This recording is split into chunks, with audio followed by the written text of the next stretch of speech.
julɗo ko farilla e makko janngugol ko wiyete ko mafia. Andi enen en ñaawa e hunde fayda ko en anda.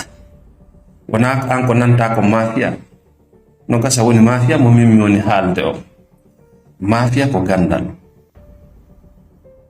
feere ko wal suuɗingal laamiɓe ɓen, suuɗingal marɓe jawɗe ɓen, suuɗingal janguɓe ɓe. Si an a jangingal a maray lamɓe ɓen, a maray janguɓe ɓen, a maray marɓe jawɗe ɓen, a fewjana e fi maɓɓe.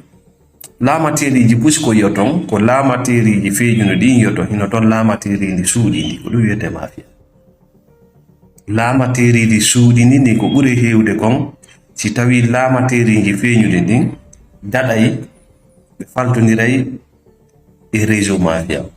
Hino toon laamateriji suuɗiɗi pouvoir parallèle ko ɗum ɓenta la mafia. Ɗi mafiaji ɗo o gouvernement feeñuɗo mo yiyata ko ɓuri heewde a taway si ɓe ala doole mafia ara jogoɓe innaɓe ko ɗum ɗo waɗete, wona ɗum ɗo waɗete. On noon mafia no wawa wonde hara ka nder leydi o woni, emo wawa wonde hara koye leydi woɗɗundi woni, hara mo gerde laamateriji ɗi ngasi ɓe tiiɗa. Bon kam men Fuuta ɓaawo ɗo ma leydi ɓale ɓaawo ɗo ko ɗum wiyete ñanne, ɗum wiyete ñanne ko feddeji. Kono noon ñanne mo wona ɗen yewtede on e kene naafi on woni yewtude. Joni ko wiyete ko mafia e nder leydi ɗum ɗo no tawa e dambugal maɓɓe produitugol ma soodugol ko wiyeteɗo poson fi waynodirgol e kala neɗɗo ma kala kullum taw kum yaada e miijoji maɓɓe ɗi. Arana éliminugol mo physiquement nde wonno haray leyɗel ɗe laamateriji no woodi. Si a nangama yiɗa itti wonkin directement woni koye nder duuɓi joyi ma duuɓi sappo acciɗa mari doole ñande ko probléme o memmintinɗo. Donc éliminugol o tigi secrètement si tawi hiɓe faalaya letto harana a sonjowoɓe moƴƴan ko poison lang on ɓe addata. Ɓe wawi wadde ɗum ɗo ka ñamete ma, ɓe wawi wadde ɗum ɗo ka jaram ma, ɓe wawi wadde ɗum ɗo ka piiji ɗi fofata, ɓe wawi wadde ɗum ɗo e concima ma e otoma ma ko memata. Ko ɗum waɗi mi inni hino moƴƴi ka julɗo janga ko wiyete ko mafia. Si wona ɗum ɓe reway e ɗiɗo laawi ɓe élimine. Ɗo woodi ɓuy nawnuɓe hande hiɓe ɓeeɓa tun hiɓe ɓeeɓa ɓe ñawdo to ɓe yaaka laptani jiɗ hôpital o inna vraiment mene mi ronkoyde nawnare mande. Alors c'est des empoisonnés, ils ont été empoisonnés soit par les femmes ou leurs maris ou leurs frères ou leurs collaborateurs. Immo ma weldiɓe maɓɓe nabideɓe maɓɓe cause de quelque chose, soit fi jawdi ma fi teddungal. Ɗum ɗo no yana e hakkunde ceernoɓe ko ɗum wiyete aduna no hulɓini moƴƴa.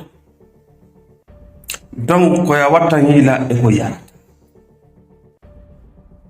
Sa yi yimɓe go ñamata ka jama parce que à cause d'un seul individu fi aaden gooto hiɓe waɗa o produit o poison ɗo e nder ñamete fi aaden gooto. Donc sa ari a kafiɗi on ɗon a yeehi ko ɗum waɗi yimɓe tigiri anduɓe systéme ji ɗi moni sifade ɗo ɗin haysi ɓe ñama ɓe ñamidata e lanɗo, ɓe ñamidata e jawma jawdi, ɓe ñamidata e star marɗo inde muybinɗo parce que ɓen no mari ayɓe ha feƴƴiti.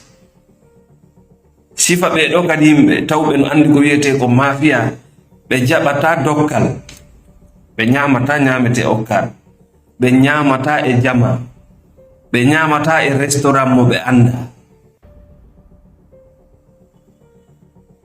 Si mafia goɗɗo développé ke pandi o humpitiga ɗi réseau ji mafiaji ɗo so sikkitike ɓen makko ñamata ko defi. No woodi bus ko cuisinéɓe ɓe jogii ɓe lamɓe ɓe yiyata ɓe marɓe jawɗe ɓe yiyata sona ɗum hara a yeehi parce que juste à cause de ton argent parce que ɓe yimɓe marɓe jawɗe ɓe yimɓe marɓe laamu wayi enen ɗen yiɗmi a tawi debbo yiɗamo parce que o alana debbo on tan ko inde hiɓe wondimi a taway ko inde. Donc debbo on kenen haray no faala liberté hoore mum, debbo no woodi mo yiiɗi o neutralise mo rapidement. Si a hawri noon e poison lang nawna ɗon ɓeeɓa ɗon doga ɗon ñan fi lekki ha ñande mayiɗa.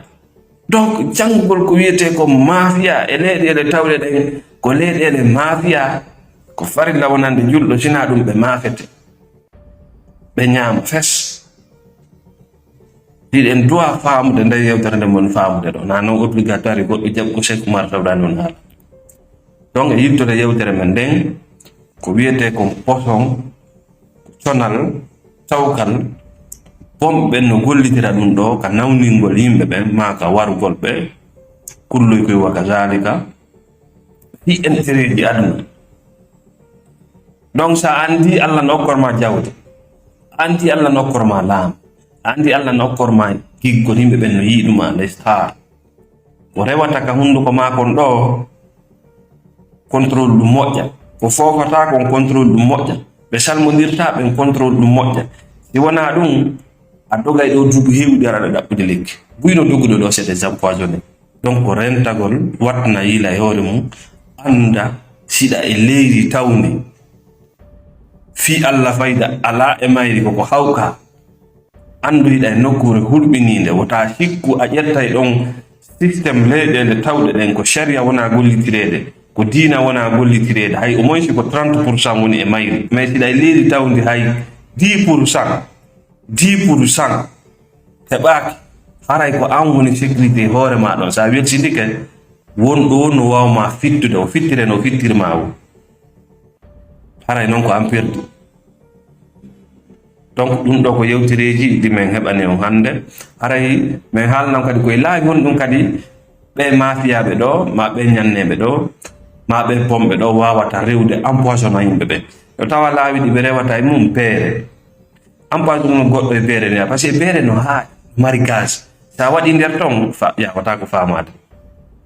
ɗimmum ɗum ataya, goro, drogue, ɗi sadakaji yonden ñamude,